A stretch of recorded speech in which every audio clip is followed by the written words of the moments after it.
You really want to learn how to address things when they are small so that they don't get bigger. And when you speak up, like we just talked about, like acknowledge and take responsibility for your part in the situation, regardless of how small it feels.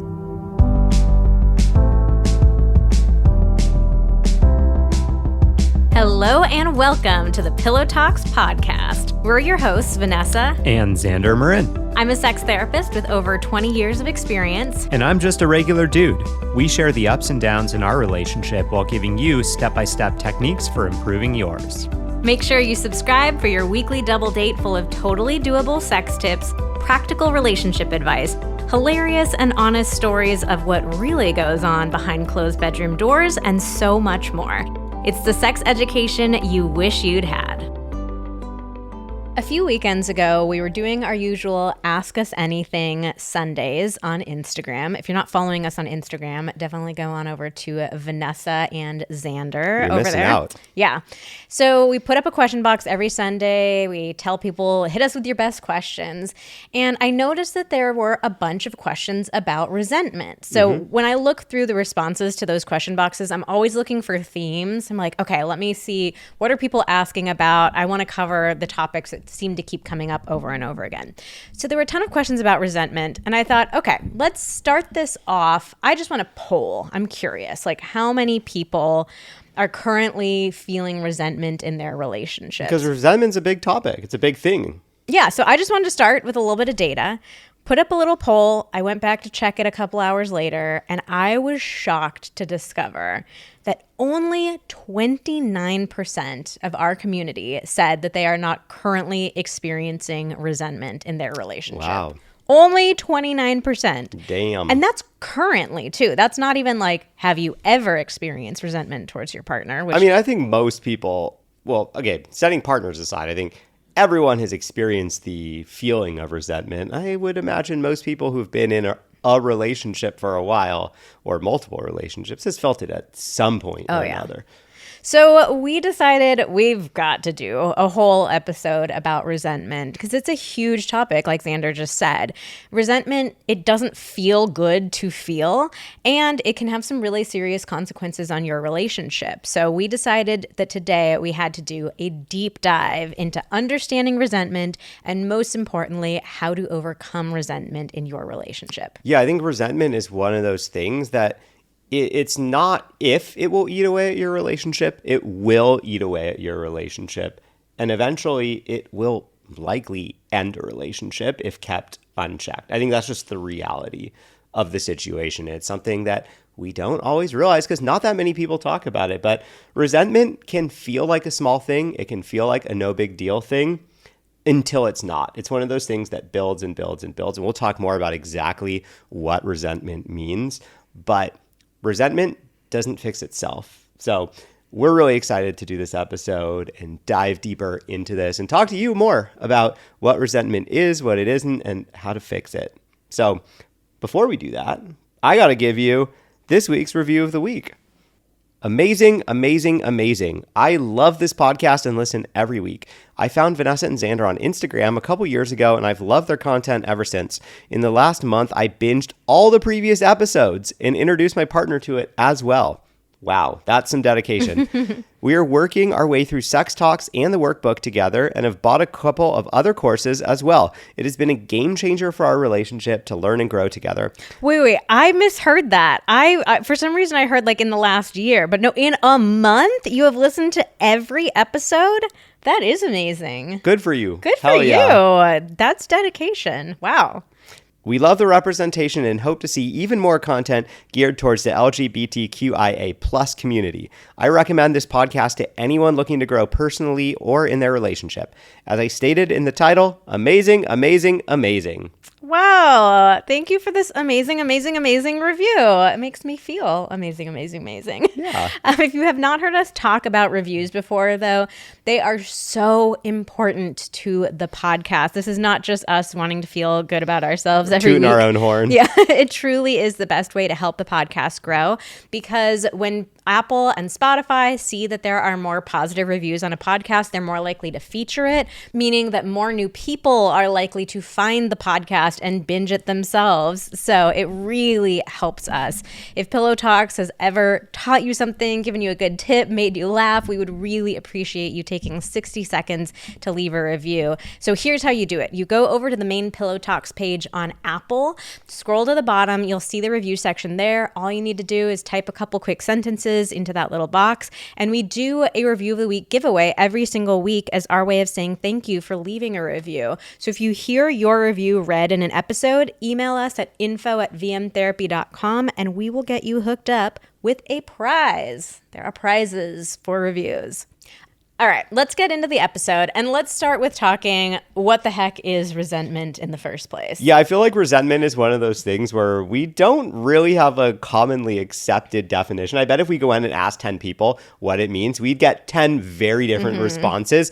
But it's one of those things like well, I know it when I feel it. Or when I hear someone describe something, I'm like, oh yeah, that's resentment. But yeah, I mean, honestly, I didn't have a great definition for this myself until I actually Googled, like, what is the definition of resentment? Because I was just like, yeah, I know it when I feel it. I've done a lot of work with resentment in my own life. And like, yeah, I know it when I feel it. I didn't feel the need to define it when I was working on it. But when we're doing a podcast about it, I was like, shit, I better figure out what the hell it actually means. So we're saying resentment is a general negative feeling or an emotional reaction to your perception that you are being mistreated or treated unfairly. And we'll get to that perception aspect of it. Yeah, that is a key word in there that I think a lot of people don't pick up on, or you wouldn't pick up on that unless we pointed that out to you. It's just a key part of how we view resentment. So our hot take about resentment is that resentment is actually on you. So it's like not somebody else's fault? The person that's treating you unfairly, mistreating you? So this is the tricky thing. Like, your partner definitely may be acting like a jerk. They may be doing things that are unfair or unkind or whatever it is. But the buildup of resentment itself comes from you not expressing your wants, your needs, or your boundaries. And it's something that builds up over time. So we're not saying that like your partner has a blank check to just be a jerk to you and do whatever they want. But we are saying that the actual experience of resentment, it's different from my feelings are hurt or I'm upset that you did that. Resentment is like this buildup over time where you have not ever expressed to your partner, I don't like that, that's not okay with me, or you haven't enforced boundaries around it.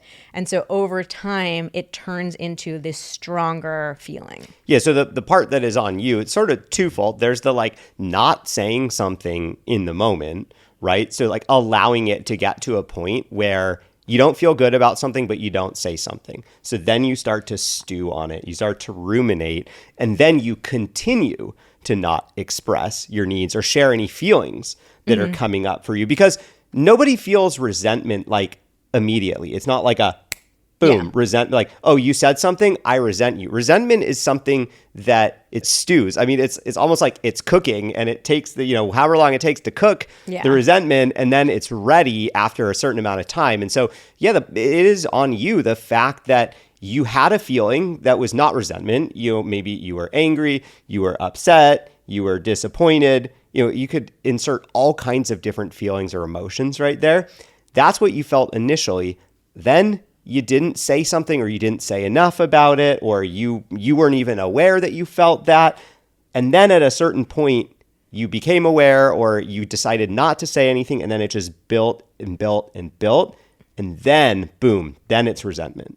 Yeah, and I think, typically resentment comes from a series of events or like a pattern of behavior. Oh, yeah. It can result from like one singular big event that happened that you're, really holding on to some resentment around. But typically it does tend to emerge more like around a certain pattern of behavior. Yeah, so when it's a pattern of behavior, then it's totally understandable that maybe it does seem totally cool the first time something happens. You're not really thinking about it like, oh God, this is a big deal and I better say something because this is going to turn into resentment. It's that over time you start to become aware of a pattern.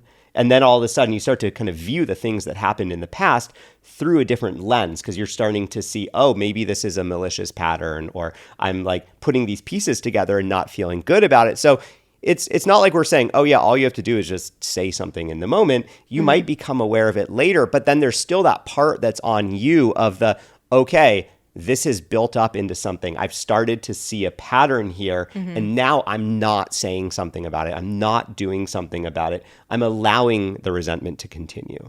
In the majority of cases, resentment comes up when you haven't expressed yourself or your needs or anything like that to your partner. I do want to say, though, there, of course, are circumstances where maybe you have told your partner that something bothers you or that you're upset, but they haven't changed their behavior or they haven't acknowledged how you feel. Or maybe they kind of brush you off, or they try to, like the classic, oh, that's not a big deal. Yeah. The kind of gaslighty or just like brushing it under the rug type of behavior. So in that kind of case, the resentment can develop if you're not enforcing boundaries around that. Like your partner ultimately gets to decide if they want to be a gaslighting jerk and like try to deny your experience.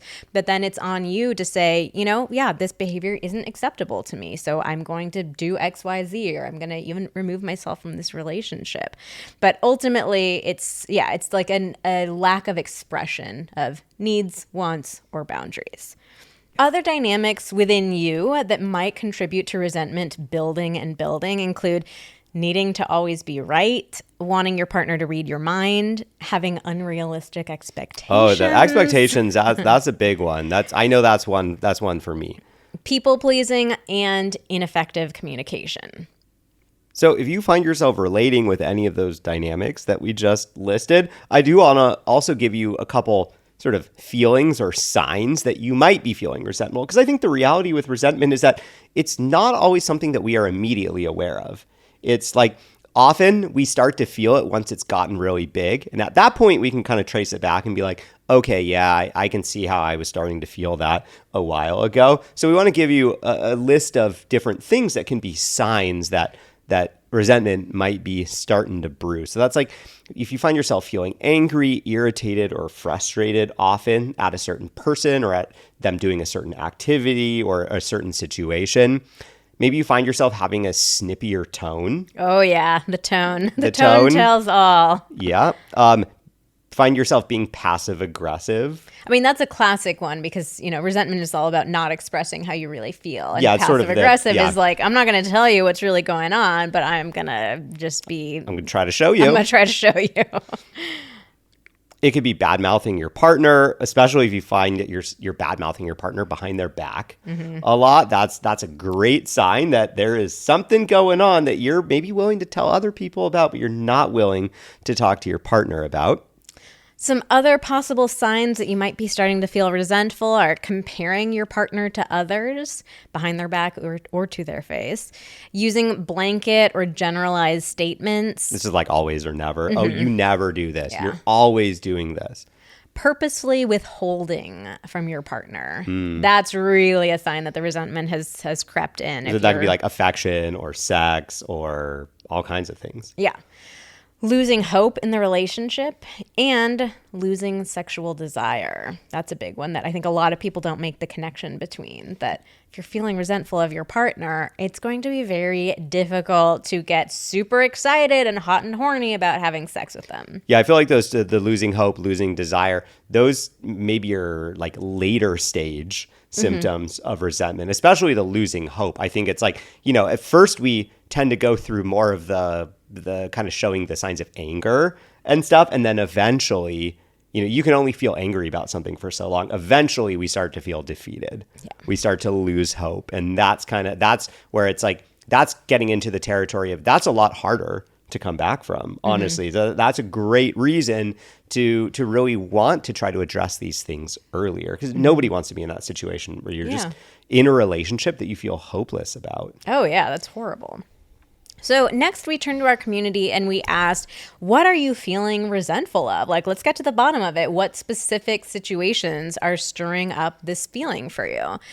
So one of the most common responses was parenting. I think you could have guessed that one. Yeah, this was the most common response, especially amongst women. And I think this shouldn't really come as much of a surprise because at least, I'll speak for this country, in the US, in our society, in our culture, we don't really have a lot of honest, open conversations about how challenging parenting really is and what it really looks like. We have a lot of romanticized views of what it looks like. And often when you're talking to your friends about it, you kind of get a lot of like cherry picked statements from them about like all the great stuff. And we don't hear about the challenges. And very often what we hear from couples is there's not a lot of honest discussion in the lead up to having kids about what this is really going to look like, how challenging it's really going to be, how there's inherently going to be some imbalances and stuff. So if we're not talking about it as a culture, as a society, if we're not talking about it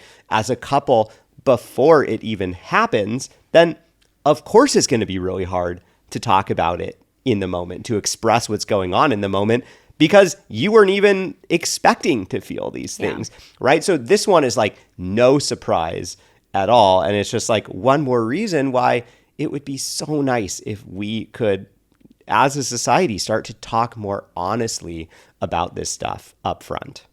So a huge response within this category was just feeling more responsible for the kids overall, or feeling like you're the default parent. But we also had women write in and say things like staying up with the baby while he sleeps, my partner getting to leave the house or travel for work while I stay at home with the kids. That was a huge dynamic in and of itself, like working outside of the home versus working inside of the home. We don't like to say stay at home because that makes it sound like a staycation when it's a huge, huge job staying at home with the kids. Or it could just simply be that one person is working outside of the house and one person is taking care of kids and also working a job inside of the house. Another common sort of subtopic of parenting that creates a lot of resentment is just having differing amounts of alone time. So one person wrote in, my resentment grew around things that I felt he was allowed to do and I wasn't, like spending time relaxing, saying no, or prioritizing himself. Oh, that's such a tough one. Yeah. So, I mean, that one, you're kind of set up for failure there if you're feeling like, oh, yeah, they're allowed to take some time for themselves, but I'm not. Like that, and then you feel like, well, I can't say anything about that. So, of course, that situation happens. You feel jealous, you feel upset, you feel sad. Why can't I have that? But I can't say anything. So, boom, like guaranteed resentment is going to form in that situation. One thing that we haven't addressed yet is that a lot of resentment can form around different societal expectations and messages that we get, especially amongst the genders. Oh, yeah. That's what I was saying before. Expectations and just misaligned expectations are such a massive cause. Like you might even be able to argue the expectations angle of almost any resentment situation.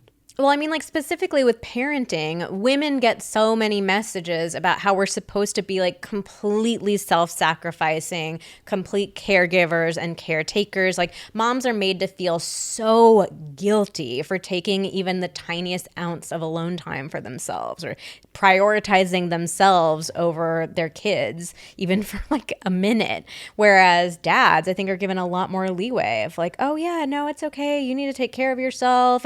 And even dads are given a lot more praise for doing very basic parenting things. Like, if you see a dad out with a baby, there's like, oh, you're such a good dad. Whereas a mom out with a baby, no one would ever tell her, like, you're doing such a great job. Like, you're such a good mom. Yeah. And then on the flip side, it's like if you see a bunch of fathers out, like hanging out together without kids, nobody is asking, hey, why aren't you at home with the kids? But you see a bunch of moms hanging out, and there's definitely that vibe of like, oh, like should we be at home? Like, oh, like what? Like who's taking care of your kids? Like nobody is asking the men, who's taking care of your kids right now? So resentment can develop like purely because of those messages, that socialization, those expectations. Like, and even if you and your partner are on the same page about like, yeah, no, we don't want to have that kind of relationship. We don't, we do want to be a team and sharing things and whatever. Like still you can feel resentful of your partner for nothing that they did whatsoever, but more about like, it is so unfair, and you will never understand what it's like to be in my shoes. Like, I feel that sometimes just purely as a woman. I'm like, you will never understand the shit that I have to deal with simply because I'm a woman. Simply because I was born with some slightly different body parts than you. And like, you didn't do anything. Yeah. You didn't do anything to me. You haven't done anything wrong. But there is for sure a resentment within me of like, must be nice to be you. Yeah, and we'll talk about this more in how to overcome resentment, because I know that I'm sure that when you hear Vanessa describe that, it might sound a little hopeless. Like, well, God, like what the hell are we supposed to do? Like, I can't just change societal norms. I can't change the way that we were conditioned. So what are we going to do? It's hopeless, but it's actually not hopeless. But we'll talk about what to do. Stay tuned. Okay, going back to the parenting category that we're still in, pregnancy and postpartum were also a very popular subtopic within parenting. So Another thing where we don't really acknowledge or accept how challenging this really is up front and how just inherently imbalanced it is. Yeah, here are responses from a couple of different women. One woman wrote, "You'll never have to experience how hard being pregnant is mentally and physically." I relate to that so much. That was actually a fear that came up for me a lot in thinking about us deciding whether or not we were going to have kids. I knew, it was like 100%. I will be resentful of you. Like any little, if I get morning sickness, if I have some sort of ache and pain, any symptom that I have, I knew resentment would come up for me. And that wasn't a deciding factor in, deciding not to have kids. We do have episode 37 of the podcast if you're interested in our decision to be child-free. But it was just something that I knew would come up for me, and I was curious. You had pre-resentment. I had pre-resentment. You were pre-resentful of me. For sure. Another woman wrote, not having to deal with post-birth body changes and breastfeeding and postpartum blues. And another woman wrote, being a mom of an infant is just more difficult than being the dad. I mean, there are, physical reality, like breastfeeding is the perfect example. Like you're never going to be able to breastfeed. So yeah, those are very understandable sources of resentment. Moving on from parenting, another huge category was an imbalance of household chores and responsibilities and mental load. We will loop back to this topic because it is obviously a huge one. But if you have never heard us talk about mental load before, we do have a podcast episode about that as well. I believe that's episode 4, one of the early OG episodes. So definitely check that one out. Of course, another huge category was sex. Here are a couple of different responses that people sent in. Years of rejecting my initiation attempts, not being willing to compromise on our different sex drives. Not pursuing me anymore like he used to. Withholding sex when I haven't done a task that he's asked me to do yet. Lack of daily affection or intimacy, but my partner expects sex at the end of the day. I can see where all of these could generate some resentment over time for sure. And wrapping it up, we had big life decisions. One person said, I've compromised on my goals to help my partner with theirs, and the lack of effort put into the relationship. So another person sent in, I will seek out help, read books, follow counselors and sex therapists, but he just wants me to tell him what to do. He doesn't put in any effort to help the relationship himself. We hear that so much. And I bet a ton of people listening to this can relate to that feeling as well. Like you may be you're listening to this podcast, you may be the person in your relationship who's taking more of an active effort to seek out tools and resources and learn more. Yeah, you're the relationship keeper or the relationship holder. And I think it is an unfortunate reality of relationships that just like, sex drive or whatever, like no two people in a relationship are ever going to be on the exact same page, the exact same level of something at the same time.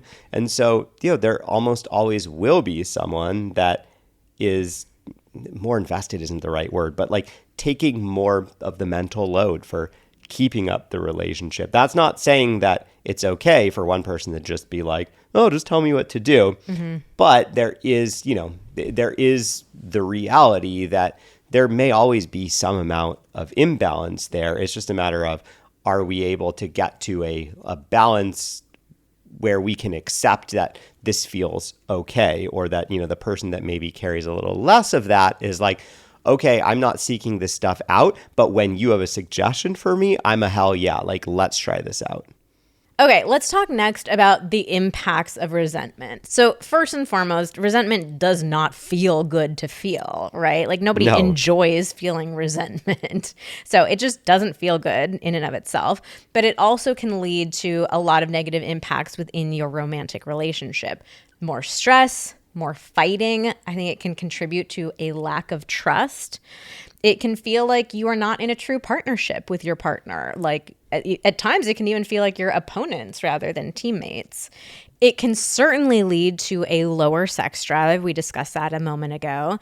It can also lead to feeling defeated or hopeless about the relationship, and it can eventually cause breakups. Resentment is absolutely at the heart of so many breakups.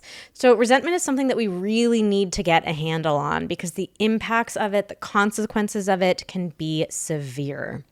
So let's get into the most important part of the episode. The $1 million question. I mean, you don't want any of those things that you just said, any of those impacts, right? So like, what the hell do we actually do instead? How do we do to get over resentment in a relationship? How do we do? What do we do? How do we do? How you do? How do we do it? Howdy doody. Howdy doody. Okay, how to get over resentment in a relationship. Why don't you talk about step one? Because this is maybe the controversial one. Yeah, well, I mean, we kind of seeded this earlier in saying that we actually think resentment is on you. Other person might have done something really shitty, really unfair, yeah, or whatever. Not excusing their behavior. We're not excusing anything, but the feeling of resentment, the fact that it has gotten to the point of resentment, that part is on you. So the first step is actually to really try to consider, be thoughtful, to figure out what is your part in this resentment.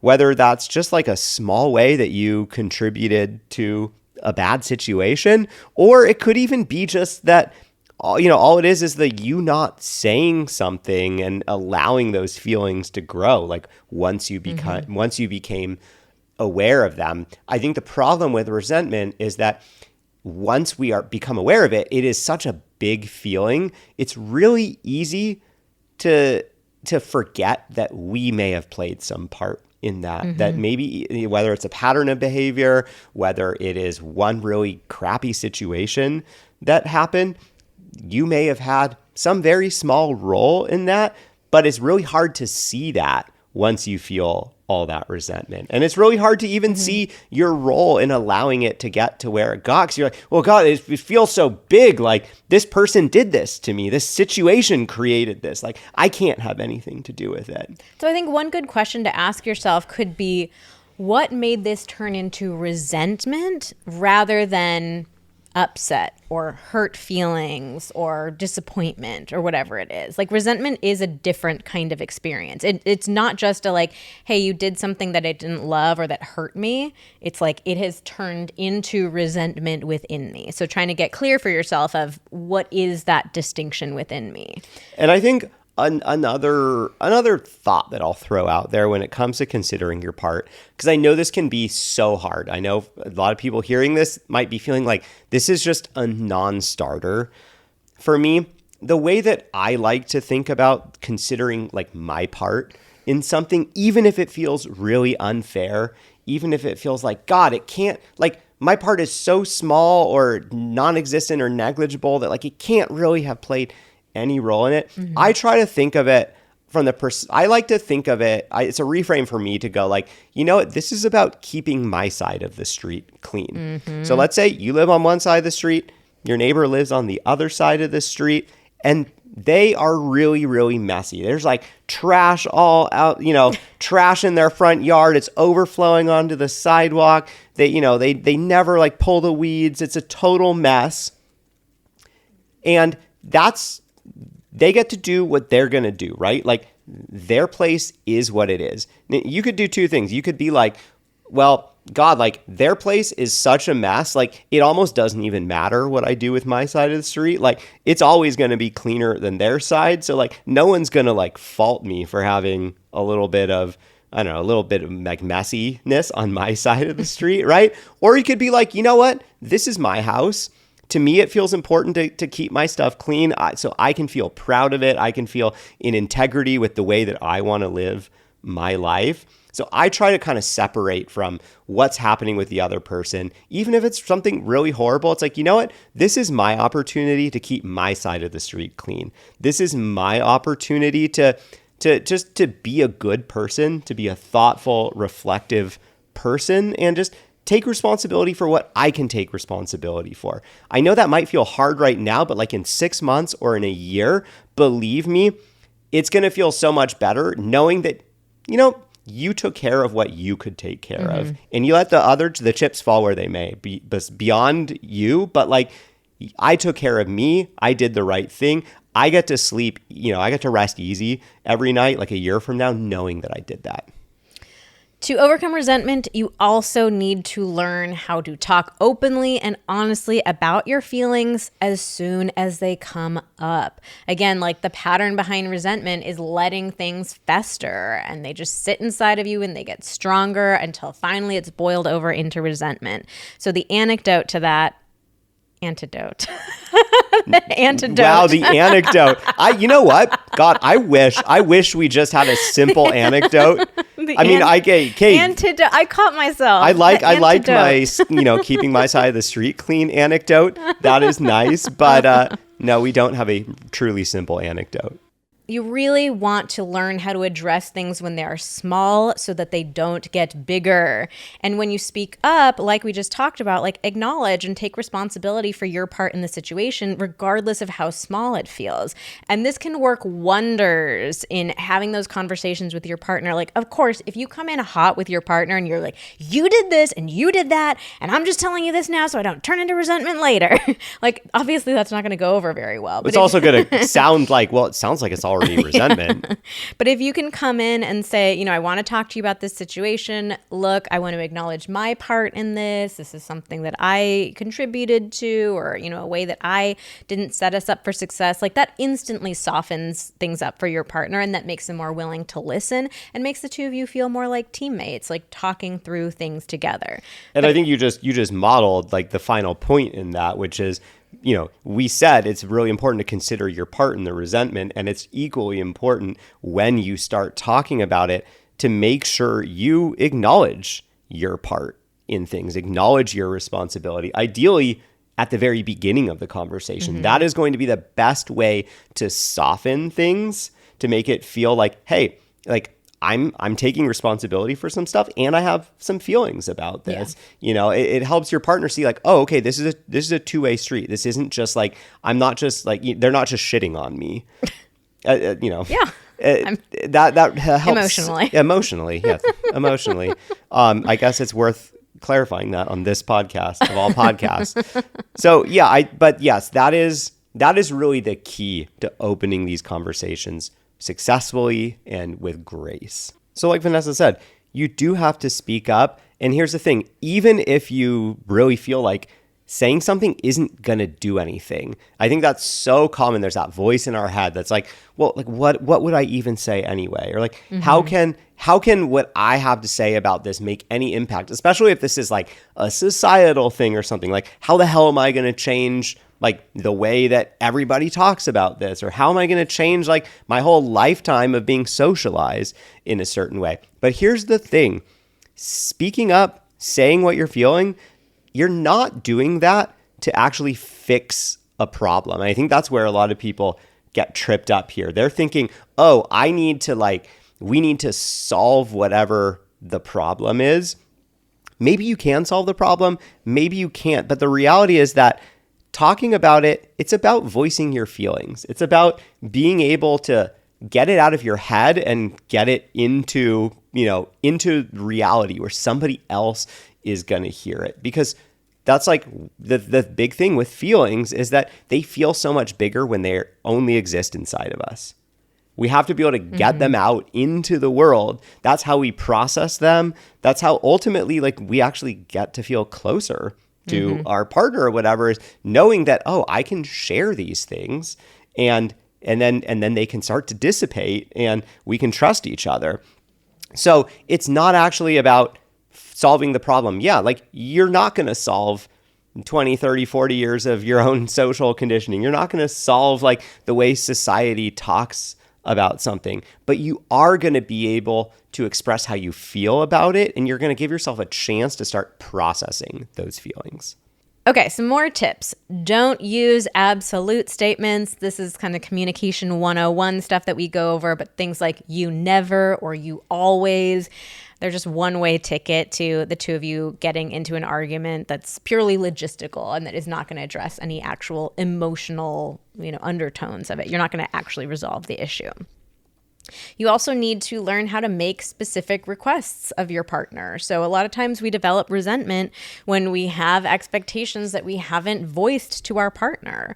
So a lot of times I think people are operating in relationships as though there's this contract, but the other partner doesn't even know what the contract is. Yeah, I mean, in legal terms, that is not a legally enforceable contract. Where one side has signed a contract and the other side hasn't signed it, hasn't even seen it, or like say you have a contract and then one party changes the contract, the other party never sees it. Like there's no way that's going to hold up in a court of law. Like that doesn't work in relationships either. And that happens so often. I love talking to couples about this idea of the contracts thing because I think it's a really easy one to understand of like, yeah, you can't have a contract with someone where they've never seen it, right? So like, why are you doing that in your relationship? Why are you doing that with your expectations? So it's a good question to ask yourself. If you're feeling resentful of something, ask yourself, have I expressed a specific need to my partner? Have I made a specific request to my partner? And if you haven't, definitely make sure you loop back and start to do that.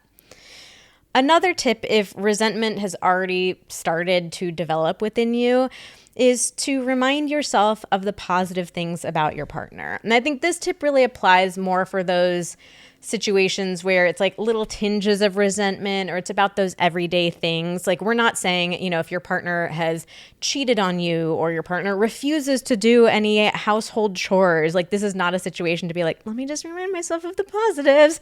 We're not saying like have a toxic positivity here, but in a situation where it's like, maybe Xander hasn't taken out the trash and the bags are loaded up in the garage and I'm starting to feel a little like resentful of, oh my God, these freaking bags are really loading up.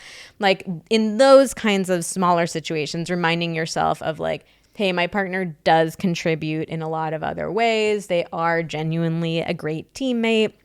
Give them the benefit of the doubt. Like, hey, we've had a really wild week. Like, I understand why the trash is, has slipped to the bottom of the to-do list. But really trying to like balance out the feelings for yourself.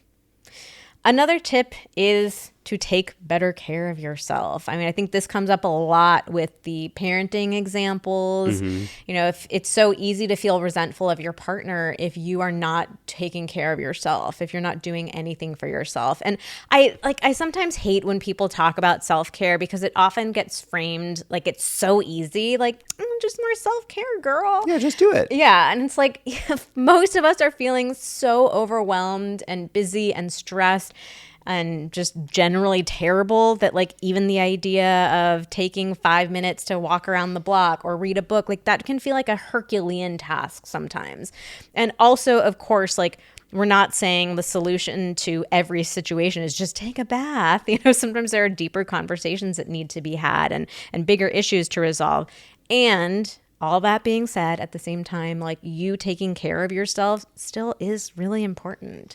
And if you are making more space for that and making more effort for that, like it's going to help in every aspect of your life. And one little reframe that you can try is like, if this is a situation where your partner is engaging in some amount of self-care activities that you're not, and you're like jealous, resentful, whatever of them for that, is you can ask yourself like, okay, what do I want out of this situation? Do I genuinely want to ask my partner to not do those things? Like, is that what this is, or is this something else? 'Cause I think most people would, if you put it that way, like, okay, well, do I actually want to ask them or tell them they need to stop doing these things that I know are good for them, that they want to do for their own mental health?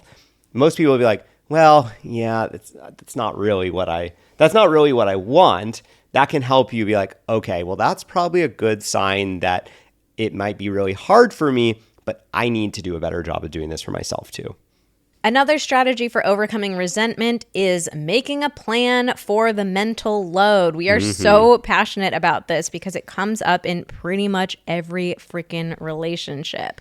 So if you need help with the mental load, we have our mental load workbook that we will link in the show notes. It has detailed and organized task lists to go through together to give you clarity on exactly who is doing what and what needs to be done and how it needs to be done, and ultimately for creating a plan for sharing the mental load in a way that feels fair and balanced for your unique relationship. Truly, like every relationship needs a plan for the mental load, because if you do not have one, it is going to lead to resentment at some point. So this is a non-negotiable for couples. The next thing I want to mention is another potentially controversial one, but it's based on some very interesting research that was done by the Gottmans, some of the foremost relationship researchers in the country.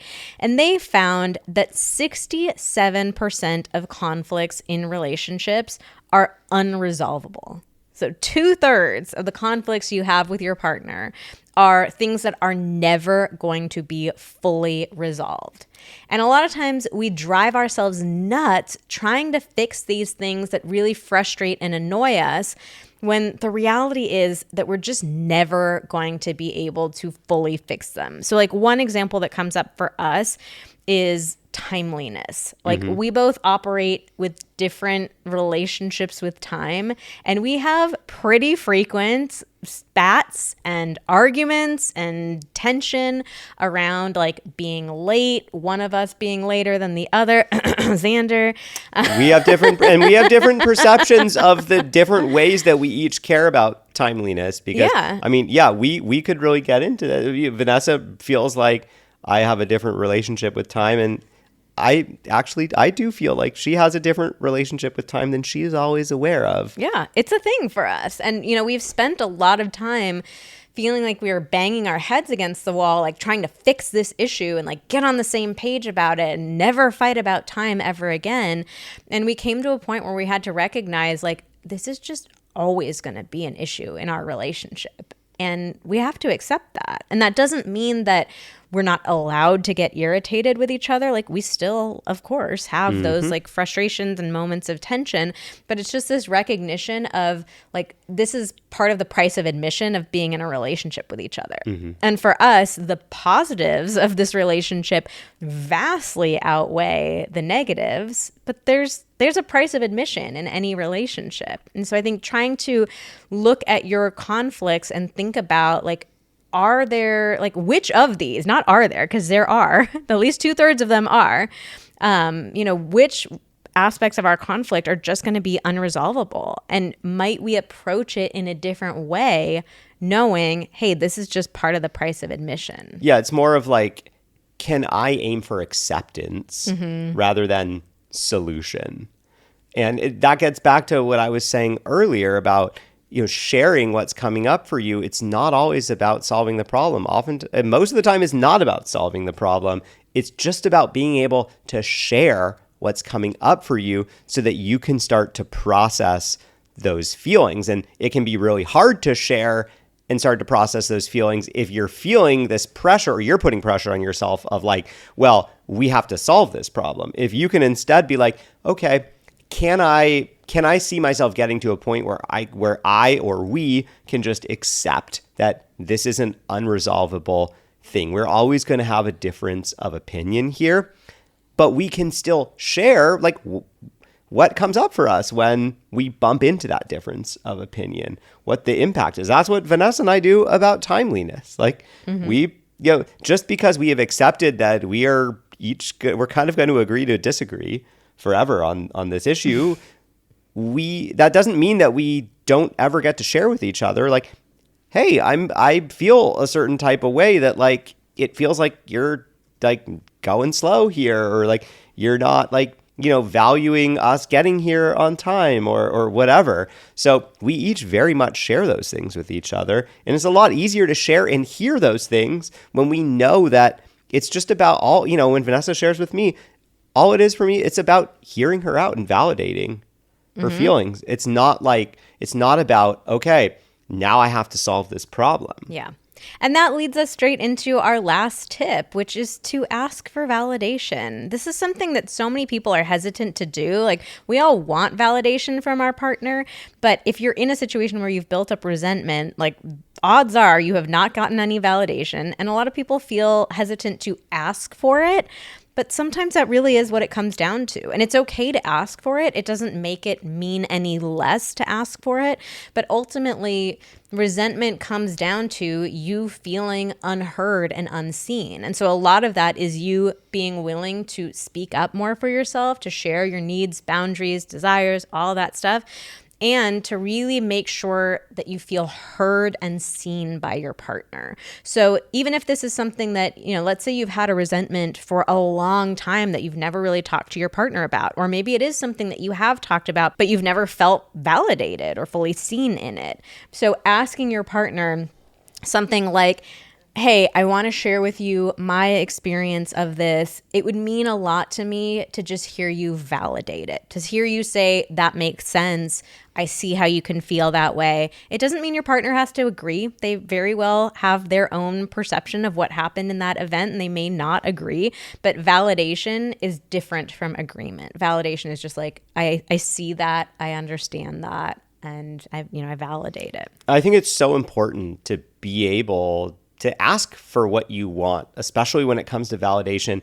Because look, we're talking to you about resentment right now. We're walking you through this sort of process that we have for breaking down resentment. And it's probably something that you haven't really heard before. You might have been thinking, well, it's all about solving the problem, not about acknowledging my part and just sharing what's coming up for me. So it wouldn't be a big surprise if your partner has some of those misunderstandings about resentment too, such that when you start sharing what's going on for you, they are probably going to be jumping into, oh my God, my partner is dumping all these big things on me, and I don't know how I'm going to be able to solve this problem. This feels really hopeless. And so they might respond in a way where you actually feel, further away from a resolution than closer. So do your partner a favor and just tell them what you're looking for. Hey, I want to share some stuff with you. I'm not looking for you to solve this problem. I'm not sure that there is a solution to this problem. I'm just looking to share what has been coming up for me. And I would love just for you to hear that and to provide some validation if that's possible. And that way you're focusing your partner on receiving it in the right way and setting them up for success rather than them feeling like, oh my God, I have to fix this impossible problem. I can't do it. All right. Well, that is the end of our tips about resentment. If you want more resources to help out your relationship, we definitely encourage you to come on over and check out our website at vmtherapy.com. We'll put the link in the show notes as well. On top of that mental load workbook that we mentioned, we also have tons of guides about developing stronger connection, improving your sex life, even a whole course for parents to help you reprioritize your relationship. All you have to do is head over to vmtherapy.com and start exploring. All right, well, that's all for today's episode of Pillow Talks. Thank you so much for listening. Join us again next week when we do a very special in-laws edition of Am I the Asshole?